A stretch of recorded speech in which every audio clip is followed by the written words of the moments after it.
नमस्ते दोस्तों। और मेरे चैनल में आपका स्वागत है। आज हम कोई कहानी नहीं सुनेंगे। आज हम एक यात्रा पर चलेंगे। एक ऐसी यात्रा जो हमें इस भागदौड़ भरी दुनिया से दूर मन की गहरी शांति की ओर ले जाएगी। आज हम बात करेंगे ताओ ते चिंग की। लगभग 2500 साल पहले चीन में एक दार्शनिक हुए जिन्हें लाओ त्सु के नाम से जाना जाता है। कहते हैं कि वो एक लाइब्रेरियन थे और जीवन के अंतिम दिनों में वो सब कुछ छोड़कर पहाड़ों की ओर जा रहे थे। सीमा पर एक संतरी ने उन्हें रोका और कहा कि आप इस दुनिया को छोड़ने से पहले अपनी बुद्धिमत्ता को हमारे लिए छोड़ जाइए। तब लाओ त्सु ने 81 छोटे अध्यायों में अपने ज्ञान को लिखा और उस किताब को नाम दिया ताओ ते चिंग। ये किताब किसी धर्म या नियम के बारे में नहीं है। ये है ताओ यानी कि मार्ग के बारे में। एक ऐसा मार्ग जो हर चीज में मौजूद है फिर भी दिखाई नहीं देता। तो ये ताओ क्या है? लाओ त्सु पहले ही अध्याय में हमें चेतावनी देते हैं कि वो ताओ जिसे शब्दों में बताया जा सकता है वो शाश्वत ताओ नहीं है। वो नाम जिसे पुकारा जा सकता है वो शाश्वत नाम नहीं है।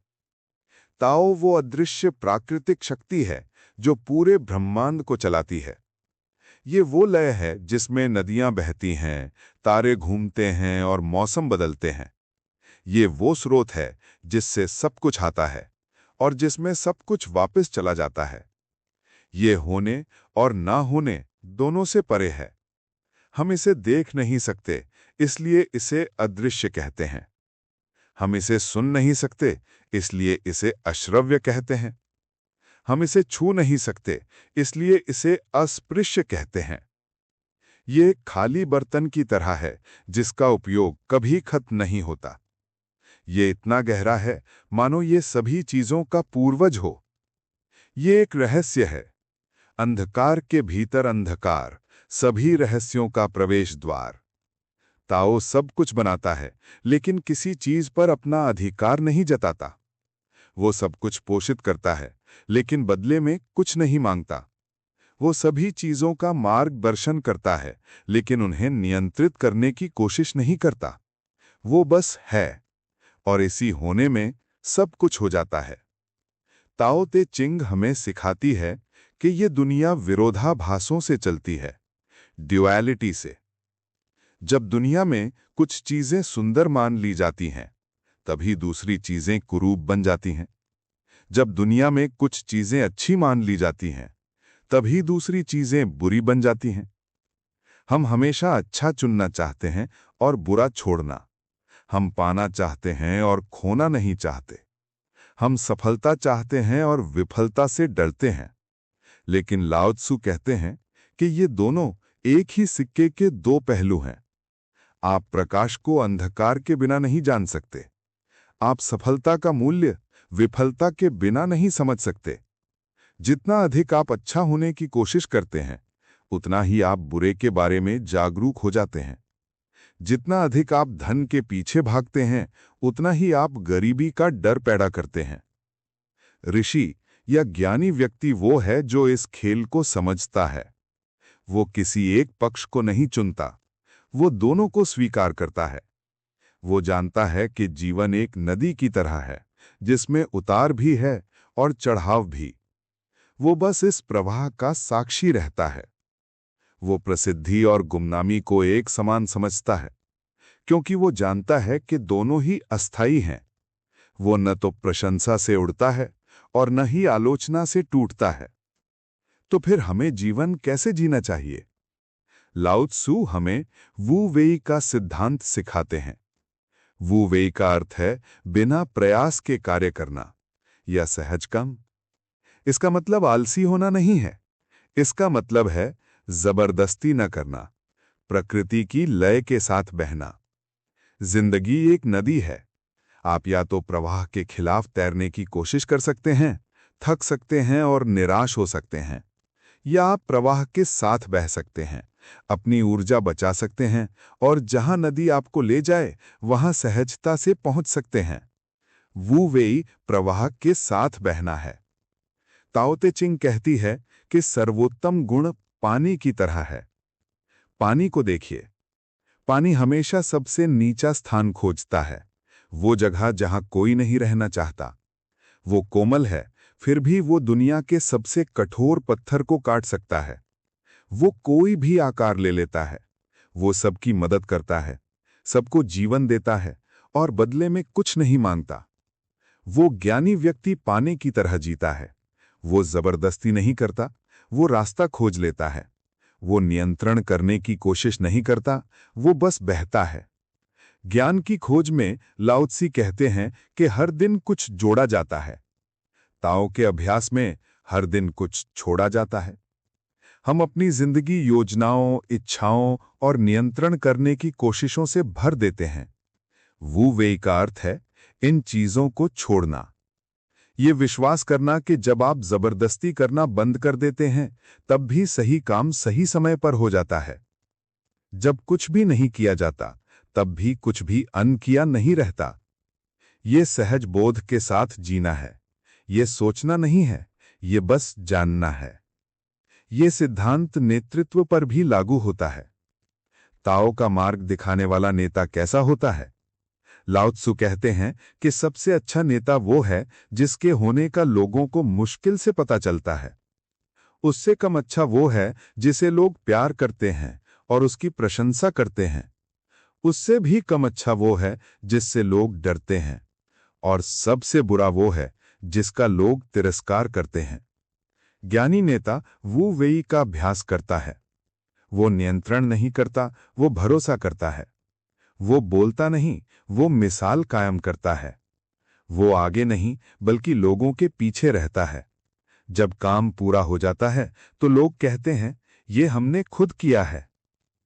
वो अपनी प्रजा पर भारी नियम और कानून नहीं थोपता, क्योंकि जितने अधिक नियम और निषेध होंगे, लोग उतने ही गरीब होते जाएंगे।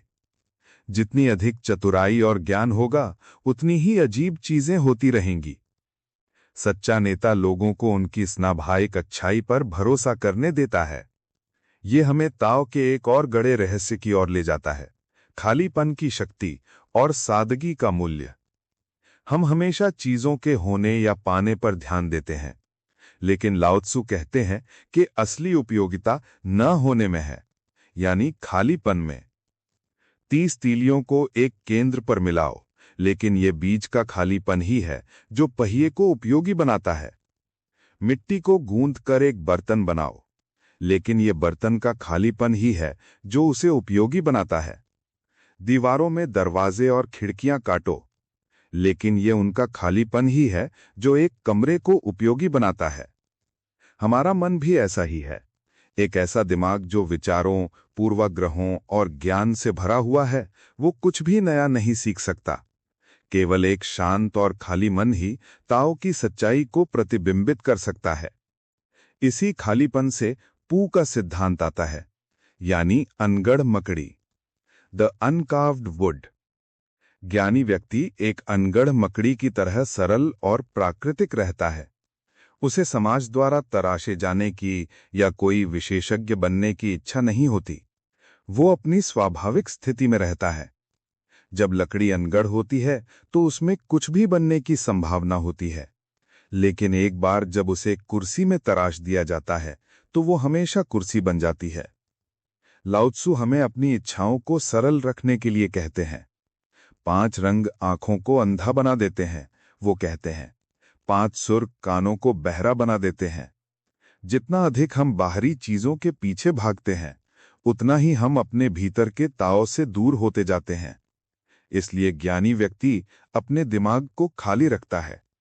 वो दिखावा नहीं करता, वो घमंड नहीं करता। जो झुका हुआ है वो सीधा रहेगा, जो खाली है वो भर जाएगा।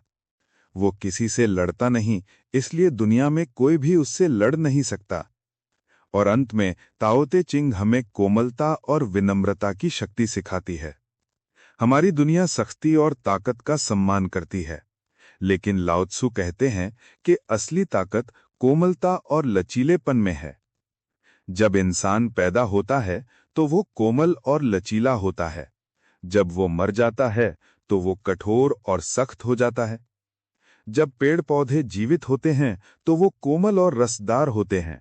जब वो मर जाते हैं तो वो भंगुर और सूखे हो जाते हैं। इसलिए जो कठोर और सख्त है वो मृत्यु का साथी है। जो कोमल और लचीला है वो जीवन का साथी है। एक तूफान में सबसे मजबूत और सख्त पेड़ ही जड़ से उखड़ जाता है, जबकि नरम घास और बांस झुक जाते हैं और तूफान गुजर जाने के बाद वापस खड़े हो जाते हैं। ज्ञानी व्यक्ति सख्त नहीं होता, वो कोमल होता है। वो बहस नहीं जीतता, वो झुक जाता है। वो अपनी ताकत का प्रदर्शन नहीं करता, वो विनम्र रहता है। और इसी विनम्रता में उसकी असली अटूट शक्ति छिपी है। सख्त और बड़ा नीचे रहेगा, कोमल और लचीला ऊपर उठेगा। लाओ त्सु हमें अपने 3 खजाने, 3 ट्रेजर्स को संजोकर रखने के लिए कहते हैं। मेरे पास संजोने के लिए 3 खजाने हैं, वे कहते हैं। पहला है करुणा यानी कंपैशन, दूसरा है मितव्ययिता या मॉडरेशन या सादगी, और तीसरा है विनम्रता यानी दुनिया में सबसे आगे रहने का साहस न करना। करुणा से साहस आता है, सादगी से उदारता आती है, और विनम्रता से आप एक सच्चे अगुआ बन पाते हैं। आज की दुनिया हमें इसके ठीक विपरीत सिखाती है। करुणा की जगह क्रूरता, सादगी की जगह अधिकता और विनम्रता की जगह अहंकार। लेकिन ताओ का मार्ग हमेशा प्रकृति का मार्ग होता है, कोमल, सरल और करुणामय। ताओ ते चिंग हमें दुनिया को बदलने के लिए नहीं कहती, वो हमें खुद को बदलने के लिए कहती है। ये हमें सिखाती है कि हम ब्रह्मांड के विशाल संगीत में एक सुर हैं। हमें संगीत को नियंत्रित करने की कोशिश नहीं करनी चाहिए, बल्कि अपनी लय को खोजना चाहिए और उसके साथ एक हो जाना चाहिए। जबरदस्ती करना छोड़ दें, दिखावा करना छोड़ दें, भरने की इच्छा छोड़ दें। बस मौजूद रहें, सादगी में जिएं, गहराई से सोचें और पानी की तरह कोमलता से बहें। यही ताओ का मार्ग है। आज के इस ध्यानपूर्ण यात्रा में मेरे साथ शामिल होने के लिए धन्यवाद। अगर आपको यह शांतिपूर्ण अनुभव पसंद आया तो कृपया वीडियो को लाइक करें और चैनल को सब्सक्राइब करें। अगली बार हम फिर मिलेंगे एक और गहरी यात्रा पर। तब तक के लिए शांत रहें और प्रवाह के साथ बहते रहें।